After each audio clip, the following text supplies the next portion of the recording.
My parents were distributing theme park tickets to all the grandchildren. As it came to my kid, they said, "Sorry, we miscounted." They then grinned, and gave the remaining to my sister's kids' friends, while my child observed.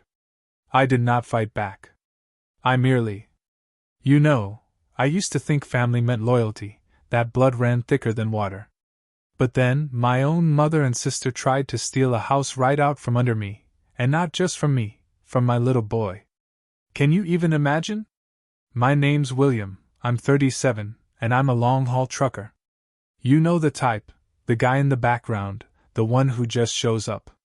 My thermos smells of diesel and cinnamon. I've got 3 high-vis jackets that are never truly clean, and a St. Christopher chipped on the dash. I know every way station between Amarillo and Joliet. I can sleep through a blizzard in my cab and back a 48-footer into a spot with literally inches to spare. I don't do drama, I do deliveries. I was always the fixer in the family. The "sure, I'll cover it" guy. The one who gets those 2 a.m. group chat texts because, hey, I'm always up anyway, right? The dependable, invisible version of dependable.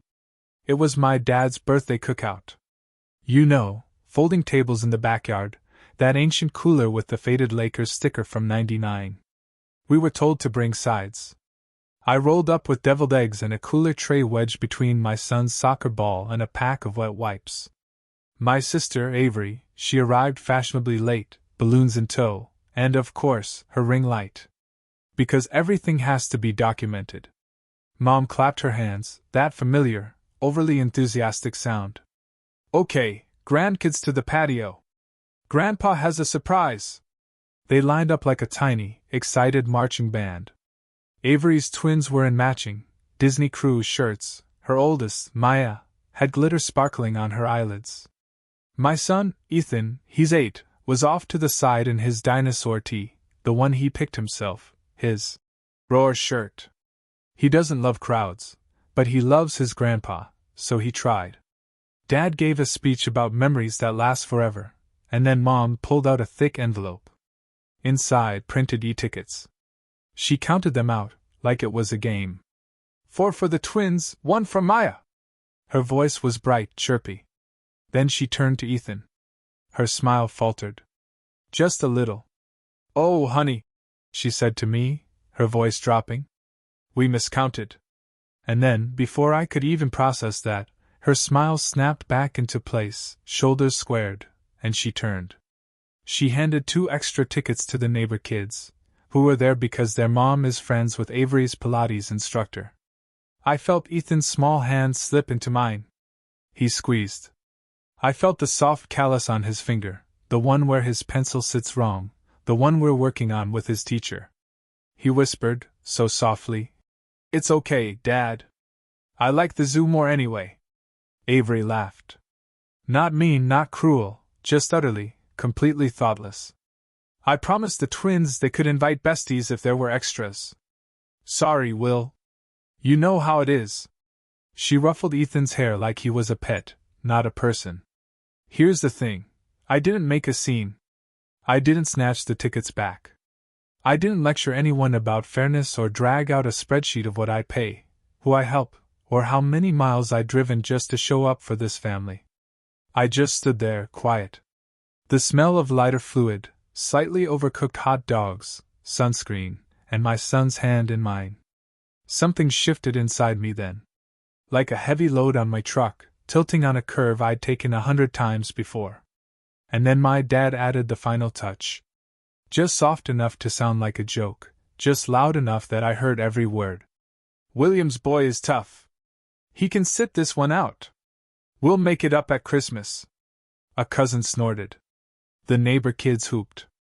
My mom said, "We'll do something special with you later, sweetheart," to Ethan, but she never made eye contact.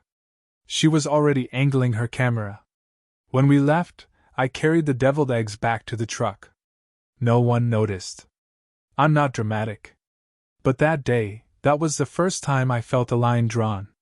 A curtain dropped, not slammed, not screamed, but just there. Let me back up. This isn't actually about theme park tickets. This is about a stack of small cuts, Little slights that looked like kindness if you squinted hard enough. I was the kid who fixed things. The garage door track, the lawnmower, the squeaky pantry hinge. "You've always been so handy, Mom," she'd say. And I swallowed that whole, all the times. Handy felt like useful. Felt like you don't have needs that take up space. Avery was the golden one. She wasn't cruel, not intentionally. She just knew where the sunbeam was and stood in it. Cheer captain, then marketing pro, then mom of 3 with a feed full of smiling lunches and bento boxes. My parents literally glowed when she entered a room. When I showed up, sweaty from a haul, they'd ask if I could take a quick look at the sink. "Receipts? Oh, you want receipts? Okay." When my rig broke down in Davenport in February, I slept in the cab. Hotels were a waste, according to Dad. I didn't argue. The next month, they asked me to spot Avery $5,000 for a bridge loan between freelance gigs. I wired it that day. When Ethan was born, I called my mom from the hospital parking lot, honestly, because I'd run out there to cry a little. The nurse had said he had a sensory profile we need to learn about. "He'll be fine," Mom said. "Don't turn him into a project." Avery posted a miracle with a picture of my newborn where you could clearly see the hospital bracelet, his last name misspelled. I asked her to take it down. She forgot. 3 summers ago, Dad had a mild stroke. He recovered, thankfully. But the house, my grandparents' old place, the family home, it needed work. The roof curled like potato chips. The HVAC coughed dust. Mom looked at me, desperate. "We can't lose the house, William. It's our legacy." She looked at me like I was the bank, the contractor, and the therapist, all rolled into one. "Avery's kids need a place to remember." She gave me a number. About $330,000. That's the mortgage I took on. To keep the house. To keep the family. My credit, my monthly payments. I did the math on a paper placemat at a truck stop while Ethan drew dinosaurs on the back. I told myself it wasn't a burden. It was a way to fix something important. "We'll do it temporarily," they said. "Just until we sort out the title and a trust." Dad liked that word, trust. We went to a notary, signed a document that said I'd be added as co-owner upon the final deed update. I took pictures of everything. I always do. Clause 4.7. I noticed it because it sounded so specific. Equitable interest recognized concurrent with payment schedule. I googled it in a parking lot. It sounded like adult protection. I exhaled. For 5 years I paid. Sometimes a little late, but never more than 10 days. I routed it through a separate account so I could track every single transaction. I replaced the roof, then the HVAC, then paid for tree removal after a storm.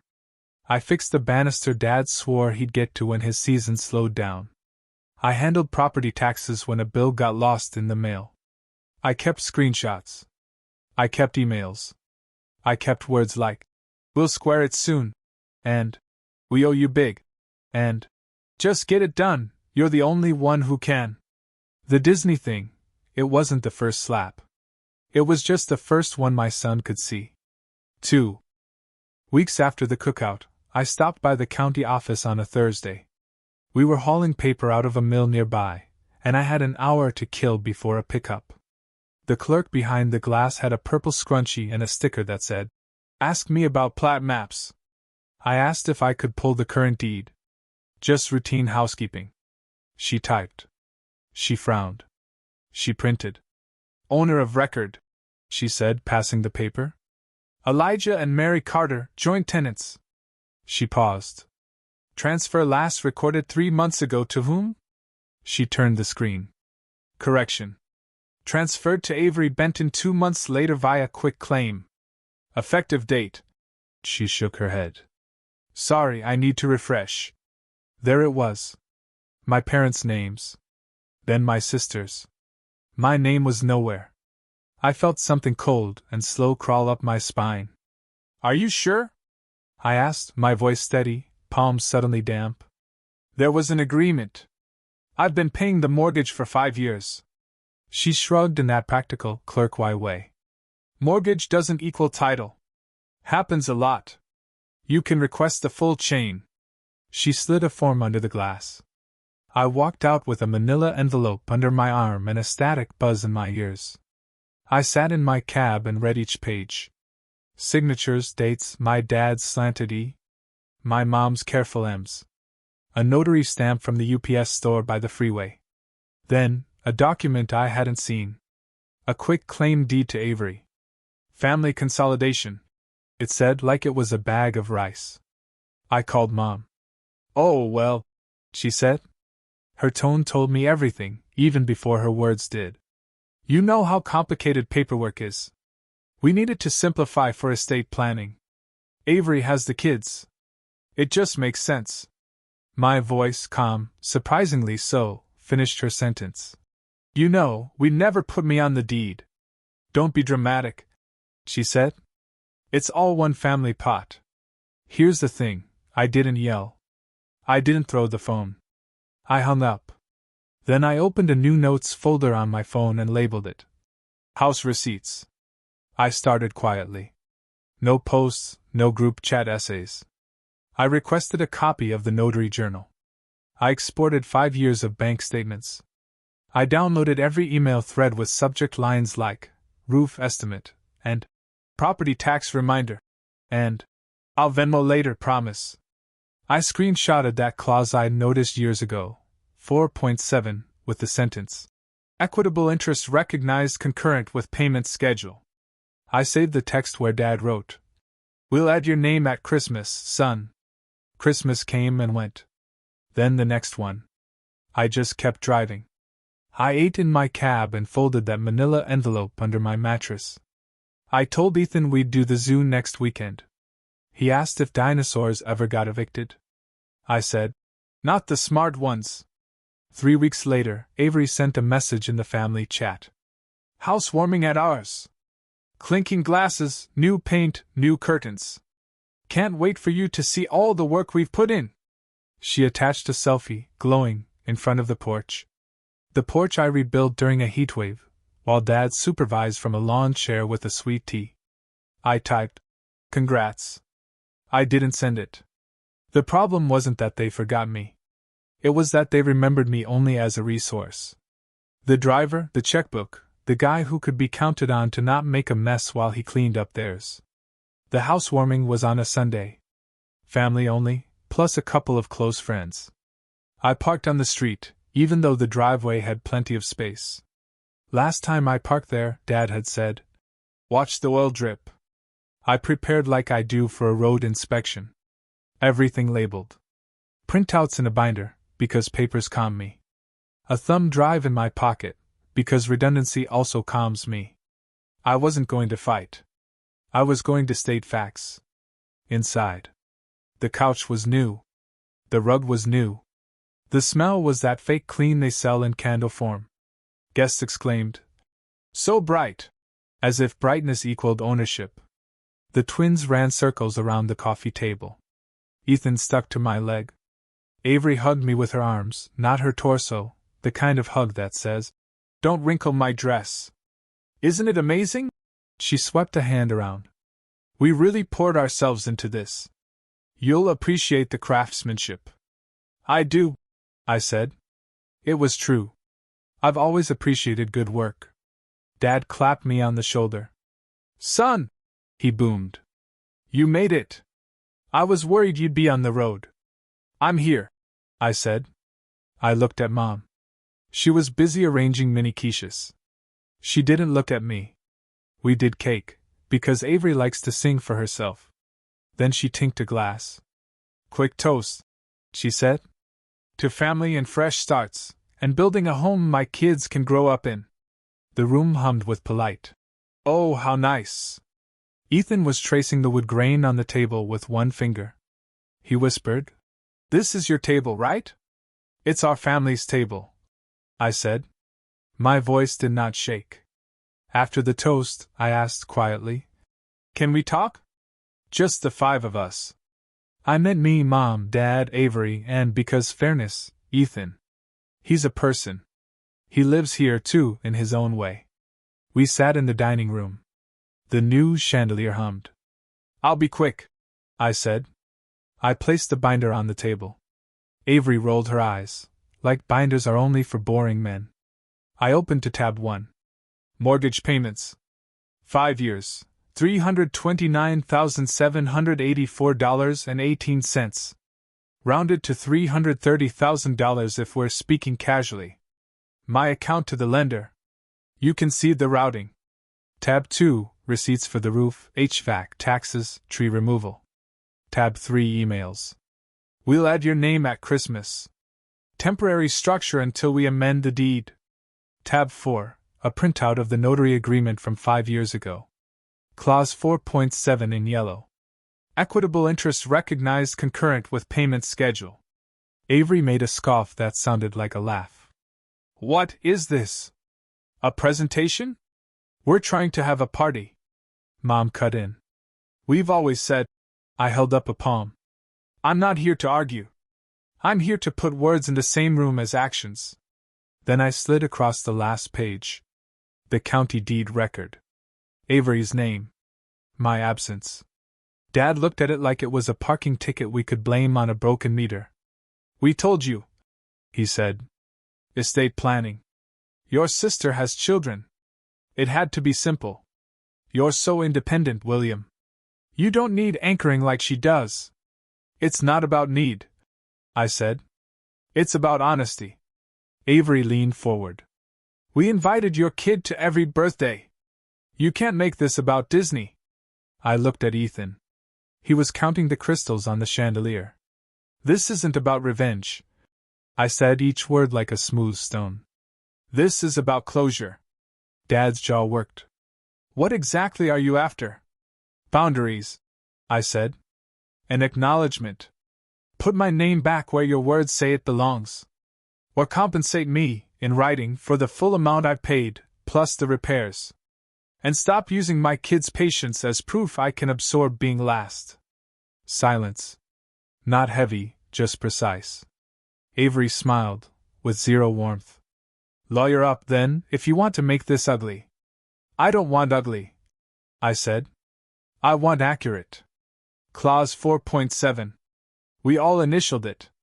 I have the notary log. I have the emails. I have the transfers. I have Dad's text from Christmas Eve 2 years ago. Dad blustered. You're being ungrateful for paying your mortgage? I asked. For keeping the lights on? For the roof that doesn't leak on your grandkids? Mom snapped. It was small, but it was there. You're making your father feel bad. After everything he's done. Ethan spoke for the first time. Quiet. Do we live here? Avery opened her mouth. I didn't let her answer for my son. No, buddy, I said. We don't live here. I stood up. So here's what happens next, I said, still calm. Tomorrow, I'll send a letter. It will list amounts and dates. It will include the clause and the notary info and the timeline. It will offer 2 options: add me to the deed as an equal owner, or buy out what I've put in. It will give you 14 days. I won't argue about past Christmases or tickets or who deserves what. I will not be in the group chat for this part. You can go through my representative. Avery snorted. Representative? I looked her in the eye. An attorney, Avery. Not because I'm suing you today. Because I'm done being the only adult at this table without paper. I closed the binder. The chandelier hummed louder. Then the first phone buzzed in the living room. Then another. Then mine. My screen lit up like a slot machine. Dad's missed call. Mom's text, William, stop this. Aunt Karen, heard a rumor. Uncle Tim, you're embarrassing your father. Avery, I will not be threatened in my own home. And oddly, one from the neighbor's Pilates friend, wow, classy. I took Ethan's hand. We're heading out, I said. Congratulations on the paint. It's a good color. We stepped onto the porch. The sky had that late Sunday tint that makes you think about school lunches and early mornings. My phone buzzed again. I turned it off. The next morning, 7:12 a.m., I sat in a strip mall office with a plant that wasn't fooling anyone.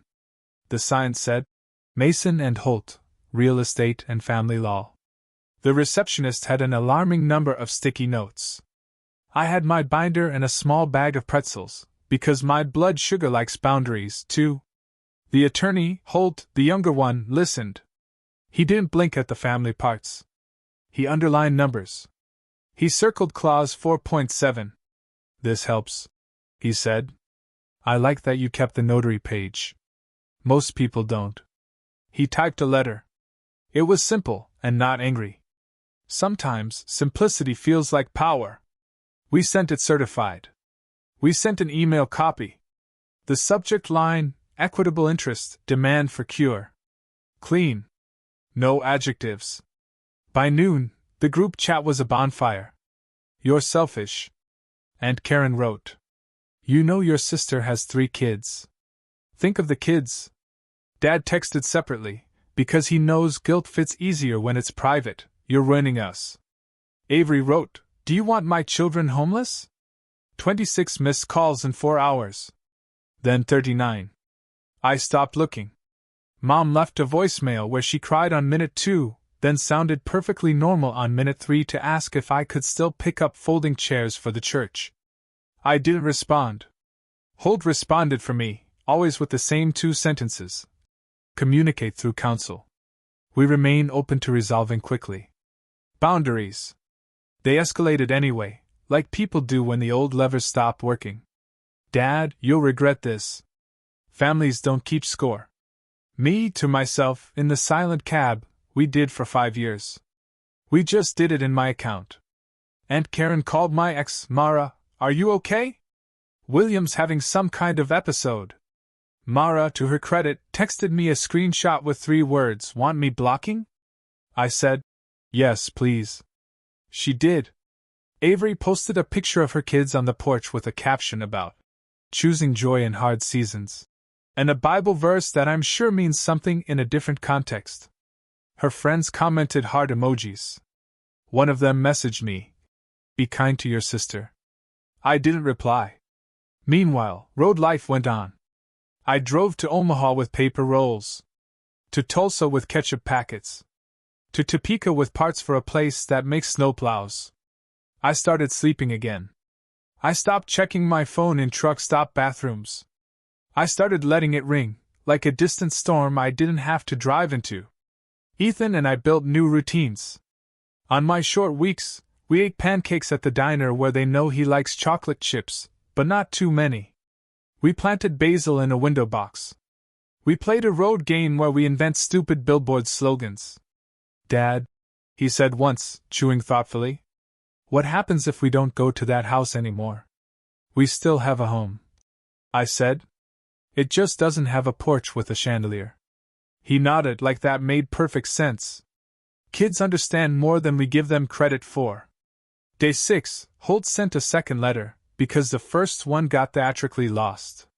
Day 9, Avery's husband emailed something that read like a blog comment, we feel attacked. Holt replied with 3 bullet points and a PDF. Day 12. Mom texted, we'll add you to the deed if you stop the drama. I forwarded it to Holt. He said, ask for the draft. We asked. They sent a proposal that put me on title as a permissive occupant with no rights to proceeds on sale. Avery added a smiley face. I sent Holt a single word. No. Day 14. Holt recorded a notice of interest.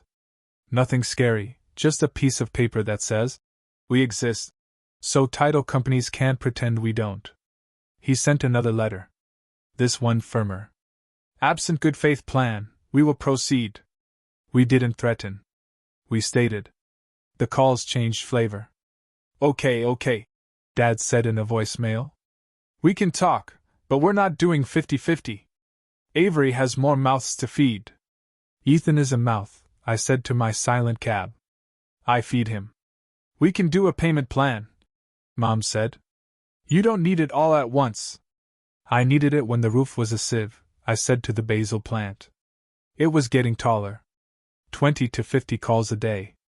Then cousins I hadn't seen since 2013 chimed in with paragraphs about loyalty. I muted everything. Holt set a rule: if they text, send to me. If they call, don't answer. If they post, ignore. This was not punishment. This was hygiene. I worried about Ethan. I won't lie. I worried that my calm would feel like neglect. So I did what I know how to do. I kept showing up on time. I told him the truth in kid-sized pieces. Grandma and Grandpa made a mistake, I said. We're asking them to fix it. He asked. Are we mad? We're careful, I said. We're allowed to be careful. On day 18, Avery left a message. Fine, we'll buy you out. I exhaled. And then I read the number she sent. It was missing a digit or two. She'd subtracted wear and tear, family discount, time we house you as a teenager, and emotional labor. Holt wrote back. Please find attached the actual math. He attached the receipts, the amortization schedule, the invoices with my signature. Day 21. Dad texted, You're making your mother sick with stress. I stared at it for a full minute. Then I put my phone face down and made spaghetti with Jared sauce, because not everything has to be artisanal to be good. For weeks from the housewarming, a certified letter came to my P.O. box. White envelope, Avery's neat print. I brought it home, set it on the counter, and walked around it like it might explode. I opened it with a butter knife. A check. Not the right amount, but not insulting. A draft of a deed addendum scribbled by someone who watched a law show once. And a sticky note from Mom, let's be a family. I sat at the table and stared at the check until the basil plant looked like a small forest. I didn't cash it. I sent a photo to Holt. He said, Progress. Now we aim for the right number, in writing, with real signatures. Meanwhile, Christmas planning started in the group chat, because time is a wheel and tradition is a script. Elf Night, Secret Santa, Disney in February, final headcount. I typed nothing. I read to Ethan from a book about trucks. He asked if Basil can ride in a trailer. I said, Probably not, unless it's going to a restaurant. I slept 8 hours that night, the first time in months. It didn't end in a courtroom. It ended at a title company next to a dry erase calendar with Happy Fiscal Year in blue marker. 2 months after the housewarming, after back and forths that never got dramatic because we kept them on paper, we signed. Holt read each line out loud, because details matter. The check was correct this time.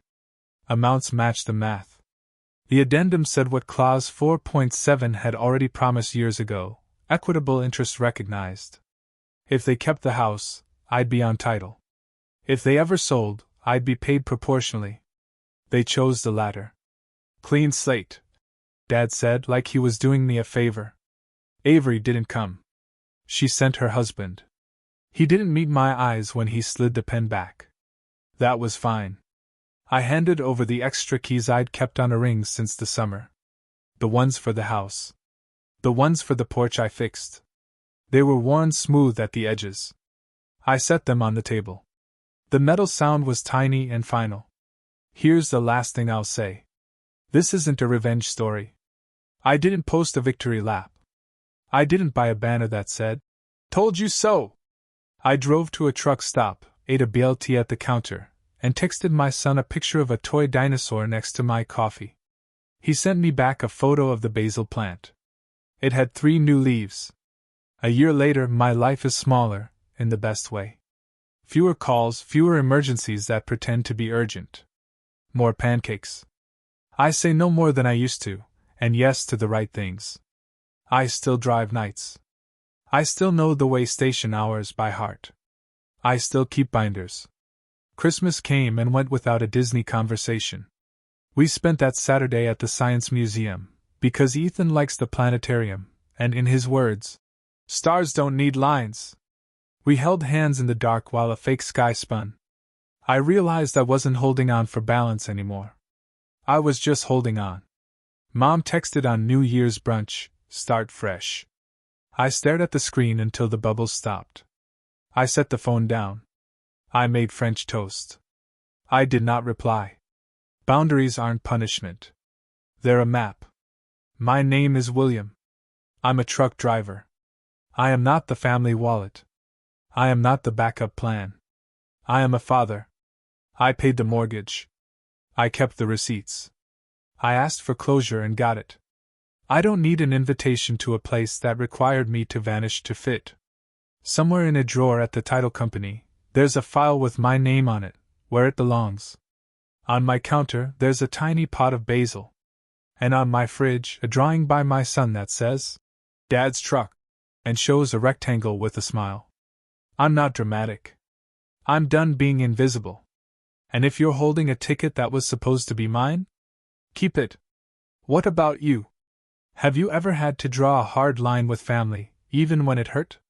Tell me what you think in the comments. I really want to hear your stories.